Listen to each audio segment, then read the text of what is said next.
మనసు భారంగా ఉందా? మనసు కలవరంగా ఉందా? వేదనగా ఉందా?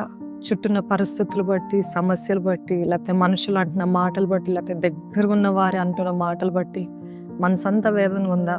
ఒక్కటి జ్ఞాపకం ఉంచుకోండి, చుట్టుపక్కల ఎటువంటి పరిస్థితులు ఉన్నప్పటికీ ఏం పాడైన వాడికి బాధ లేదు, కానీ మీ మనసు పాడవుతే మాత్రం అపవాది సంతోషిస్తాడు. మీ మనసులో కలవరము, లేకపోతే మీ మనసులో చిరాకు, లేకపోతే వేదన, ఏడుపు ఇవన్నీ ఉన్నట్లయితే వాడు తెగ సంతోషిస్తాడు. మీ సమాధానం పోగొట్టుకోకండి. Protect your piece.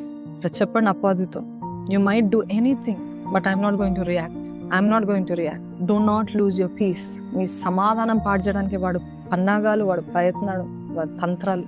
ఈరోజు ఈ మాటలు వెంటనే మీకే చెప్తున్నాను ఏంటంటే, ఏదేమైనా, మనుషులు ఏమన్నా, చుట్టూన్న సమస్యలు ఏమైనా, take it to the lord in prayer. ప్రతి భారము, ప్రతి సమస్య, ప్రతి మాట, ప్రతి నింద, ప్రతి వేదన దేవుని పాదాల దగ్గర తీసుకుని, I will tell you one thing for sure, ఆయన పాదాల దగ్గర తీసుకెళ్తే అన్నీ ఆయన చూసుకుంటాడు. ఆయన మీ పక్షాన పోరాడే దేవుడు, జీవం కలిగిన దేవుడు, న్యాయం జరిగించే దేవుడు.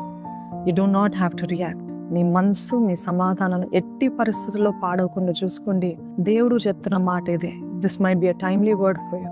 ఎంతో మంది వేదంతో ఉన్నారేమో, but remember, God is watching, God is seeing, God will fight on your behalf. Remember. మనసు భారంగా ఉందా? మనసు